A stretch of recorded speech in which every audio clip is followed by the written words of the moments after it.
What's poppin', people? It's Dante, getting my morning started here in the Centennial Arboretum. Check out the shirt. Flexing the Rico shirt. Yeah, this is my favorite shirt. Shout out to Samuel Lintaro. So today I am thinking about this notion that Friedrich Nietzsche famously quotes or discusses, that for maximum flourishing, embrace maximum danger. Haha. Something along the lines of this, right? It's something about like embrace danger, right? Live on the edge of chaos, danger. You know, to me, like as a street photographer, as an artist, like our goal is essentially to embrace the unknown and to articulate it, to put order to the chaos in our frames, right? And so in order to go out there into the world, one must possess courage, core meaning heart. When I think about photography, I think about the way in which your heart is on display, right? Where you hear this notion that you wear your heart on your sleeve, right? If you're out there in the world with courage and curiosity at the forefront, and you embrace the unknown openly with this sort of childlike spirit, this joyous, dangerous spirit, you know, think of a child. I remember being a kid exploring in the Wissahickon Forest here in Philadelphia. You know, I spent all my youth in the parks, and here I am at 28 years old, just living like a big kid. You know, and so when I was in the woods, you know, I remember sharpening spears, attempting to hunt deer. You know, I would climb trees as tall as this canopy. I mean, really, I would go really, really high, some of these trees. You know, when you're a child, you have this courage within you. You know, you think of a child putting the cape on, pretending to be Superman, jumping off of the table. You know, there's something about that childlike spirit that I believe is fueled by courage and curiosity that we should adopt as photographers, where I would say with 100% certainty after a decade of practicing street photography that the best photos, you know, you hear the saying, you know, the closer the better, whatever. But I think a better way of framing this idea is the best photos are the one that require maximum risk taking. Now, I'm not saying you got to go out there and risk your life like me and be a crazy photographer on the front lines of conflict in Israel and Palestine, or, you know, go out there and photograph in a dangerous situation. Although, let's be real, that kind of formed my approach to photography.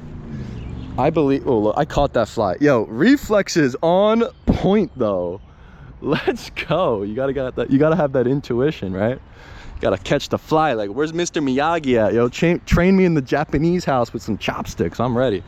But the point is, you know, my best photos are the ones that require risk. You know, my best photos have been the ones where I had to climb the mountain. You know, I had to go somewhere new. The car breaks down. I get out. I make a photo. I go on an adventure. I arrive in Mexico City. You know, I'm not going to just photograph in the same old location in the bustling market. I'm going to climb that mountain and find the cross at the peak. You know, and I'm going to photograph whatever's up there, whatever I find. Embracing the unknown head first. Looks like the gate is closed today, so I'm going to have to embrace the unknown right now. I'm going to have to go through the portal.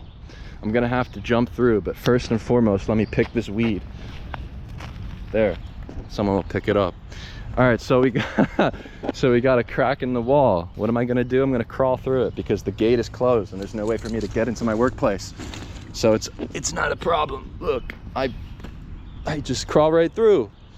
Now we're not gonna. All right, so can you keep a secret? See this wall that I just crawled through? See, I'm afraid to even say this. I don't think I should say this publicly. But let's just say Dante hopped the border between Israel and Palestine in a movie, in a video game. And it was this Call of Duty map. It wasn't real. I enjoy danger. I enjoy risk-taking. I think this is where human thriving and flourishing lies. It's on the brink of disaster, on the brink of danger, right? There's something about simply allowing yourself to let go in a way, right? Where when you let go and you detach, when I say detach, I don't mean like detach from like life and make it so that you're cold and you know, you're cold-hearted and you don't care about anyone. Maybe a better way to frame it is like you're just not attached, right? Where you're not attached to the outcome, you're not attached to the result of you making a photo or the negativity that could arise from you interacting in the streets and making a photograph of a stranger. You know, you're unattached to the outcome itself. You're not afraid, right? And you move forward with courage to make the frame. And what that allows is for this sort of grace. You know, I think when you go forward with courage, you kind of just float through the chaos, the unknown. Yo, what's up, Corey? Oh, I crawled through the fence. But you can probably hop right there, maybe. Yeah, you got, be careful, bro. Maybe, take the risk. Ah, shit. He fell.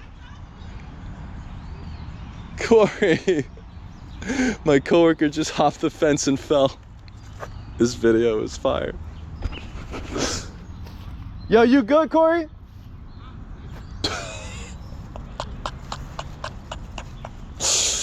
I think the moral of the story is you take a risk, you fall, you get back up. You get rejected, you fall, you get back up. You miss a shot, you get up, you make another frame. You try to hop the fence, you make the wrong decision, and you trip and you fall and you get back up. Now he's brushing the dirt off and he seems to be all right. Little adventure in the morning. I saw that, man, but you got back up.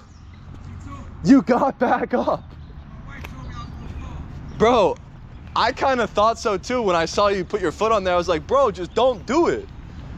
Yo, that was too funny, man. I crawled through the hole, but that shit's so small, bro. You crawled through what hole? There's like a hole in the fence. What's up, bro? Yeah, no.